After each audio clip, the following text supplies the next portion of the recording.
That sauce is amazing.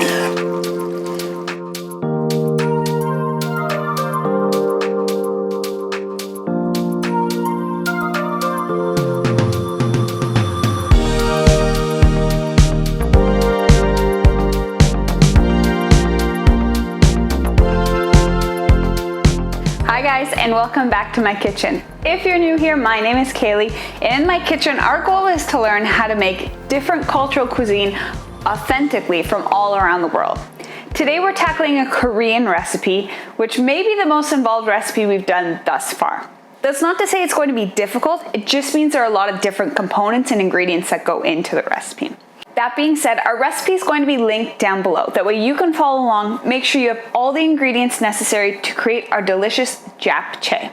So japchae is a Korean dish where we have our glass noodles, sometimes called sweet potato noodles, and we're mixing it with a variety of vegetables, some beef to add in a little bit of protein. It's a sweet and savory dish. Really amazing balance of sesame and a little bit of sweetness. So it's got a nice nutty taste. It's got fragrant notes from the different vegetables in there. Lots of different textures and amazing flavors. We're gonna get straight into it, starting with our beef. The first thing we're gonna do is marinate our beef. Now I've got about a 4-ounce ribeye steak here. You can add more, you can add less protein. If you wanna make it a vegetarian dish, all you have to do is take away the protein, and then your japchae is vegetarian. What we're gonna do right now is quickly slice up our ribeye, just to make sure we have nice thin strips that will cook evenly, and we're going to marinate it. And then when it's marinating, we're gonna get everything else ready and cook our components sort of one by one.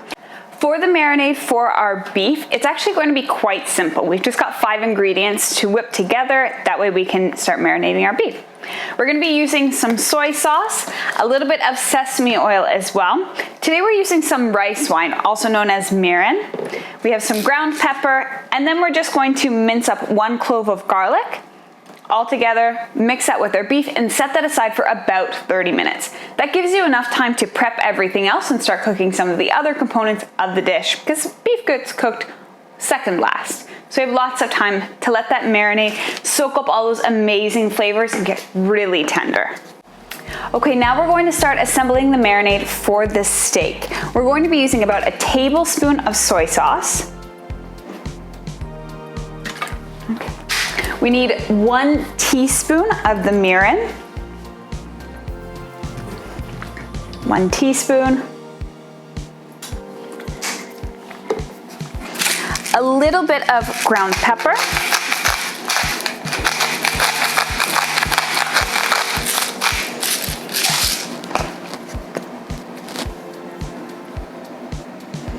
Again, 1 teaspoon of sesame oil.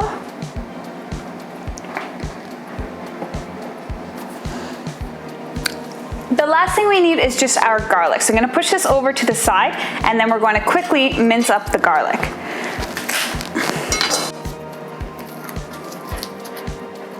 For this one, the recipe calls for about a 1/2 teaspoon of garlic. I think it's just easiest if we just go with 1 clove.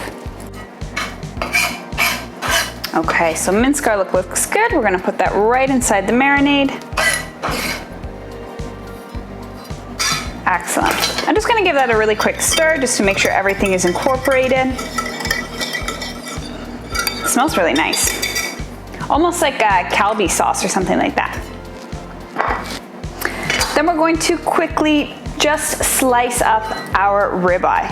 Okay, so just thin slices. Not too thin because we don't want them to burn. I would say about a 1/4 inch thick. It's looking good, it's nice and juicy. It's a really beautiful steak. It's a great cut. All we're gonna do now is just put it in the marinade and mix it all together.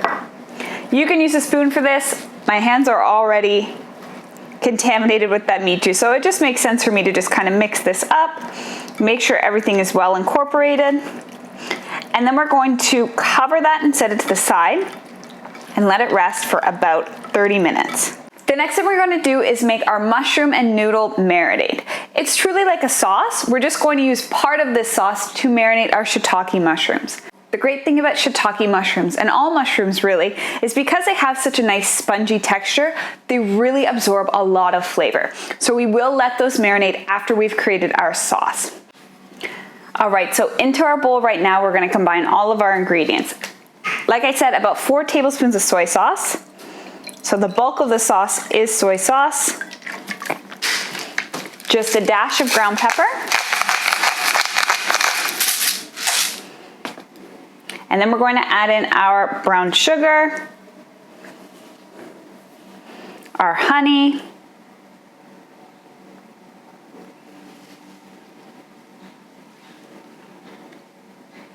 make sure we get all of that honey out there. I don't want to waste any of that. Excellent. And then of course our tablespoon of sesame oil. And we're quickly just gonna whisk that up. Now all I'm gonna do is set this to the side. For our mushrooms, when we're chopping up our shiitake mushrooms, first thing we're gonna do is actually cut off the stems. Just because it's a little bit of a strange oblong shape, we're gonna chop those ones off. Now I did clean off my workstation after we were working with the beef just to make sure there's no cross-contamination, in case you're wondering. So stems are off. And now we're going to start to chop our shiitakes. We're gonna do thin slices of shiitake mushroom. Amazing, so we've got lots of shiitakes in here. I don't wanna waste the stems because they are still really spongy and they have a great flavor and texture. What I'm gonna do is just cut off the dry end. Sometimes after they've been harvested, just one end gets a little bit dry. If we chop that off, then we won't have a tough texture to chew through, but then we don't have to waste the rest of the stem. Again, with these, I'm just gonna do a thin slice.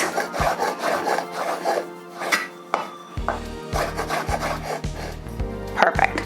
So now I've got tons of shiitake mushrooms. It's just time to start marinating those. What I'm gonna do right now is take the shiitake mushrooms and put them into a bowl. 1, to get them out of the way, and 2, so we can start to marinate those. We do still have our noodle and our mushroom marinade that we made earlier. I'm gonna give this a quick stir because it does tend to separate with the oil and the soy sauce.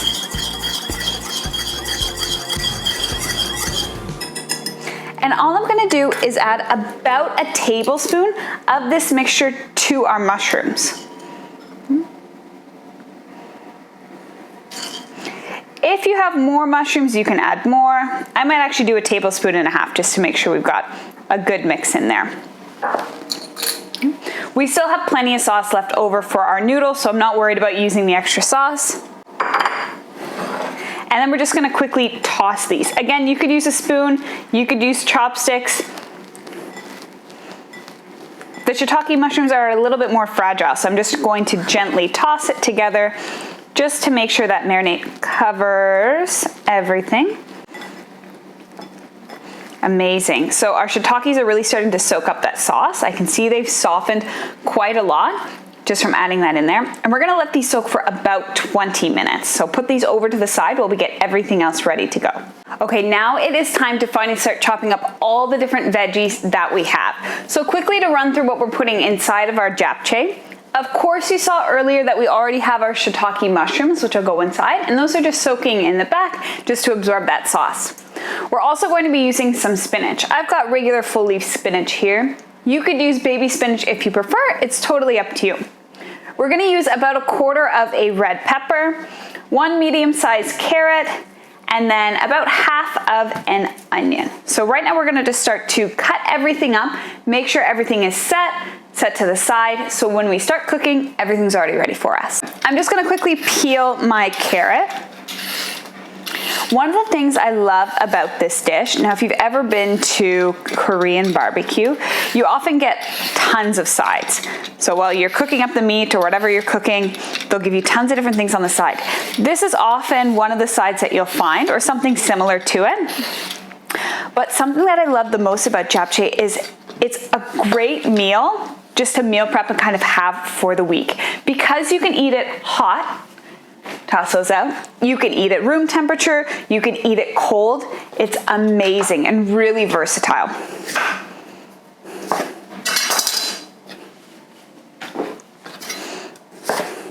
Okay, so I have just peeled my carrot, and then all I'm doing right now is I just cut it in half. We're going to be julienning the carrot, so into really thin matchsticks, and then just putting those over to the side. So I've got a plate just for all of my ingredients to make sure we're not forgetting anything. Now my knife skills leave something to be desired, but I've got some thin strips for the time being.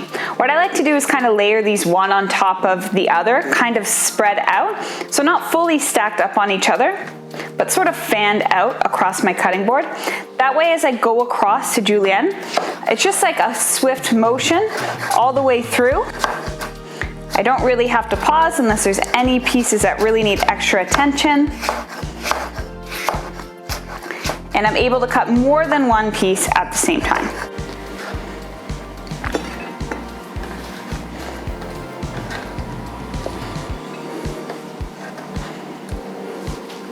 We're also going to be cutting our red pepper into thin strips as well, and the half of the onion that we use, we're going to be cutting that into thin slices too. So I'm going to zoom you in right now. We're going to chop everything up and make sure we've got all the veggies prepped.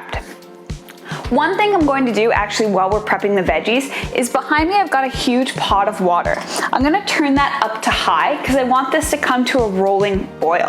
That's how we're going to cook our spinach. We're just going to boil that spinach really just to blanch it. We're just going to put it in there for about 30 seconds until it's cooked and quickly take it out. So I want to make sure that water is ready. That way as soon as I'm ready, it's good to go.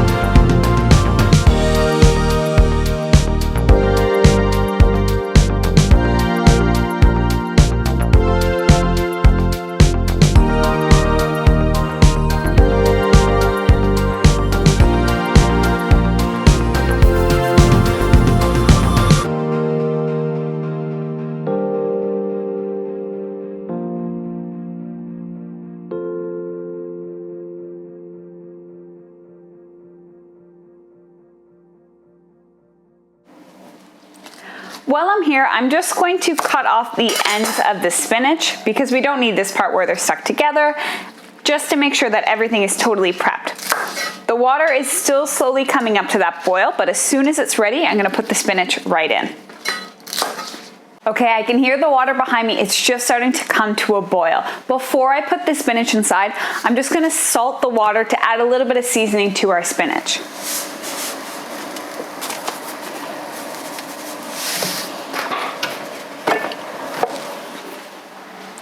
Once the spinach is in there, we're only cooking it for, like I said, about 30 seconds, and then we're going to take it out. Immediately, I'm gonna transfer it over to my sink because I have a big pot full of ice water. I wanna take that spinach as soon as it's been blanched, those 30 seconds, that's it.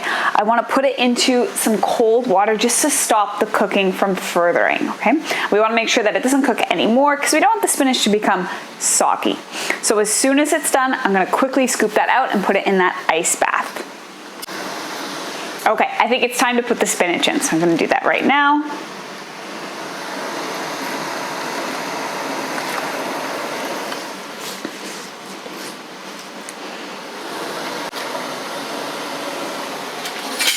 And I'm just going to keep an eye on the spinach to make sure it doesn't overcook. Just to bring you in a little bit closer, I'm gonna take my pot and carefully put it on top here. I do have something there to make sure that it doesn't ruin my surface. And then I'm gonna very carefully take out that spinach, okay? So you can see that it's wilted, it's definitely cooked, but we don't wanna cook it anymore. So I'm gonna drop it into that ice bath right away. And we wanna get all of that spinach. Now I'm actually gonna leave the spinach water in here because I've already salted that water and I don't wanna lose the spinach flavor. And I'm gonna put it right back on the burner and let that go back up to a boil. And that's where we're actually gonna cook our noodles.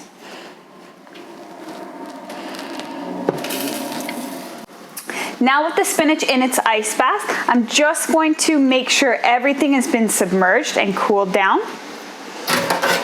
And then with clean hands, we're just going to want to take all of that spinach out of the ice bath. If you touch it and you realize that it's still a little bit warm, either the ice is all melted and now the spinach is still not all the way cooled down, you can run it under some cold water. Now that I've got some cold water in here, my spinach has gone down to its cool temperature, which is exactly what I want. The cooking has stopped and it really has shrunk a lot. What I'm going to do now is carefully squeeze out the excess water because we don't want that in our japchae. Don't squeeze it too hard. We're not trying to crush the spinach or to break any of the stems that are there. We just want to get that excess water out. Perfect, just like that. Beautiful blanched spinach.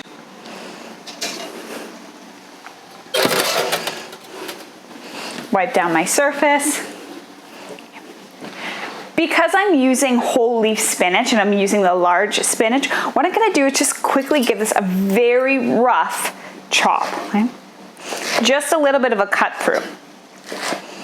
I believe the recipe that I linked down below recommends using baby spinach, like I said at the beginning.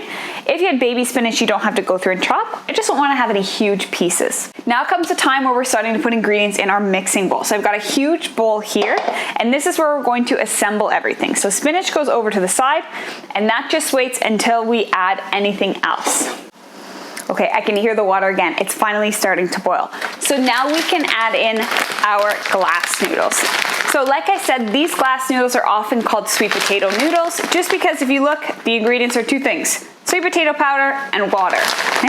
These noodles are also called glass noodles because once you cook them, they're very translucent, so you can see right through them. When you're buying the noodles, keep an eye out for which brand you get. This one, see how it has a little piece or a little picture of scissors here? That lets me know that these ones are already pre-cut, so they're smaller shape. If you don't find ones like this, that's fine. So like I said, these ones are already pre-cut, so they're a nice shape in here. They're not too long, but sometimes you'll get ones that are really long. They're still perfect to use. You'll just have to go through and cut them to make them a little bit smaller. So now it's time to drop these in our hot water. So the noodles are cooking behind me. Now it's time to get ready to fry up the different veggies that go into our japchae. So everything is cooked one by one.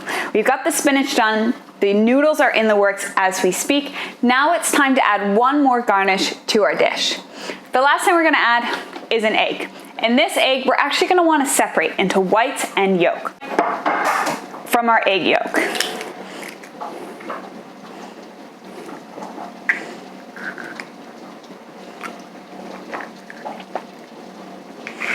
This is kind of an optional step, but I really like the addition of having some egg in there. So we've got white on one side and whoops, yolk on the other. With our egg white and our egg yolk, we want to mix each up respectively. So we're going to whip it together, almost like you're making a scrambled egg, but we want one white and one yolk. When the noodles are done boiling, we want to do the same thing to the noodles that we did to the spinach. We're going to take those and rinse them in very, very cold water to stop any cooking. We don't want the noodles to get mushy or anything like that, and we want to make sure that they've cooled down all the way to stop the cooking. So over at the side by my sink, what I'm going to do is I've got my colander on top of a large pot. As soon as the noodles are done, I can start to dump these out to get rid of that hot water and then start rinsing it with nice ice cold water. Cool those noodles all the way down. All right, so our noodles are cooled and they're just down over at the side. Now FYI, full disclosure, in true Cooking with Kaylie fashion, I actually cooked too many noodles. The pack of noodles that I bought was twice the size that was recommended in the recipe that's linked down below. So I'm just gonna take half of the chilled noodles for right now and mix those in with our noodle marinade. Okay, I'd say that's probably about half of what was in that pack.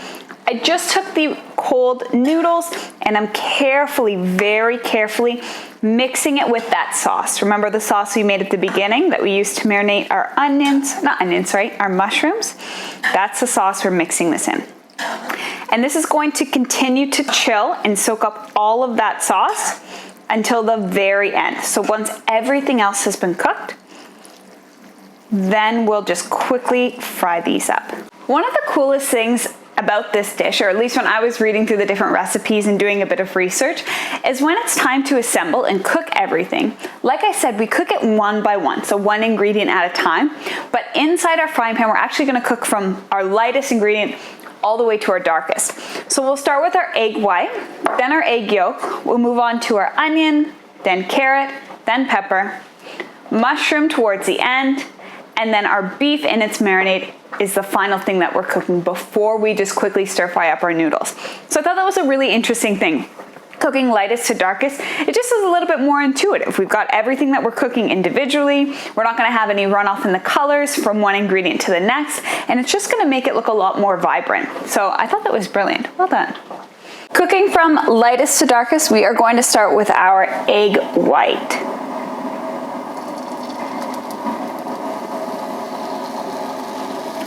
And we just want to let that sit in the pan and totally cook through. Because that oil has heated up, we're not looking for just a beautiful smooth egg white like we would if we were frying up an egg. We want it to get a little bit bubbly and a little bit crispy.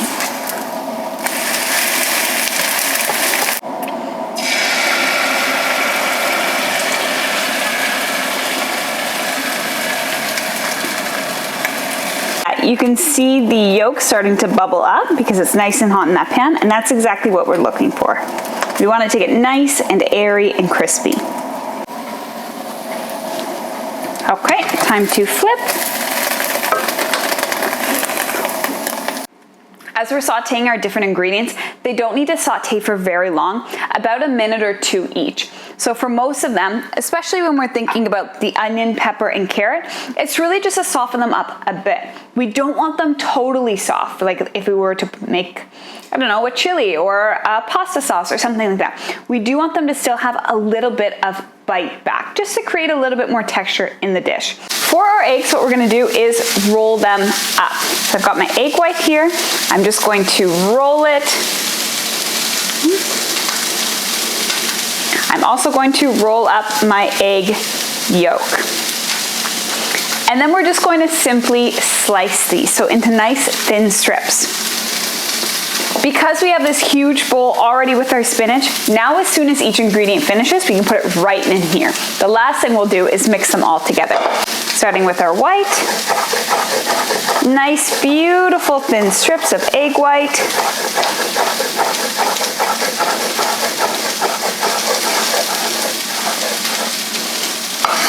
Right into our bowl. And the egg yolk. I love the way this looks. It just adds a nice color.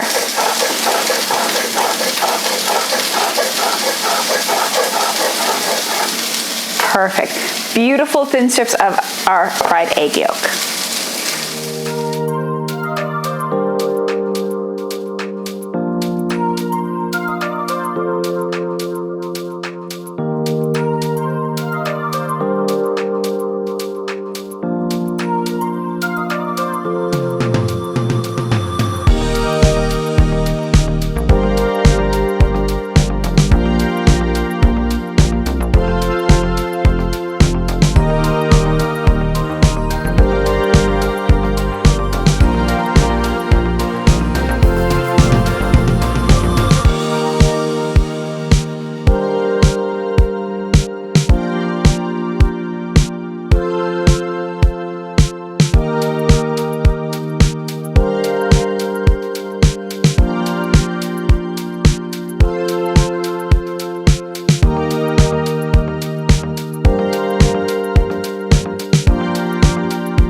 All right, here we have it. Our japchae is complete.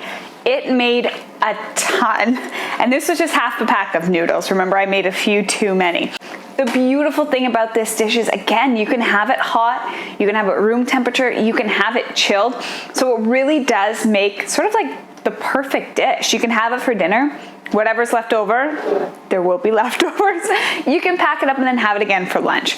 And I'm excited to try it hot. So far, I've only had it chilled. And honestly, I think I might prefer it chilled. That could be something to do with the fact that it's weirdly humid for this September day. But that being said, let's dig in. I've got a small plate here, and let's try it out. Try and get a bite with everything.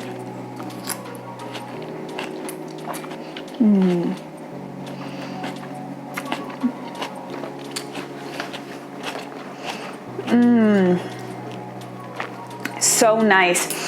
I love the onion in there. It has a beautiful freshness.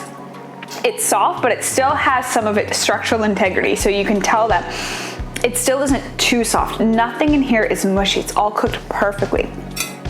The shiitake mushrooms absorb so much flavor. You bite in and you can taste the soy sauce. You can taste the brown sugar. You can taste the sesame oil. It's incredible. The steak is beautifully cooked. All around, it's amazing. Maybe just a bit more.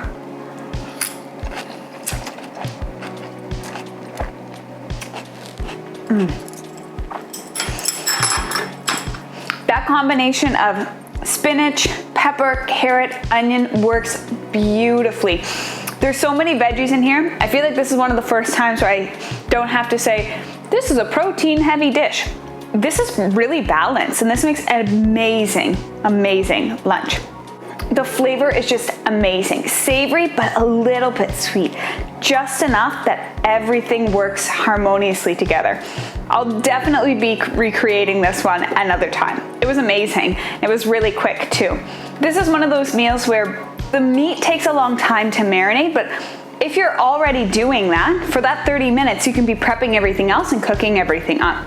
So really it is like a 35-40 minute meal. Highly recommend, definitely gonna be doing this one again. If you recreate this dish, please tag me on social media so I can see what you were able to come up with.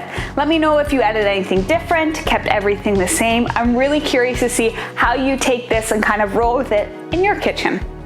Comment down below what you want to see me make next. Again, I've got my list of ideas that are floating around, but I love to take requests from you. This was actually my best friend requested that I make this. We love it. Anytime we go to Korean barbecue, we indulge in this on the side. So I was really excited to be able to make this, and now she knows how to make it, and you guys do too. I'm excited to keep learning in my kitchen with you by my side, and I can't wait to try out our next cultural cuisine next week. Thanks a lot, guys. See you later.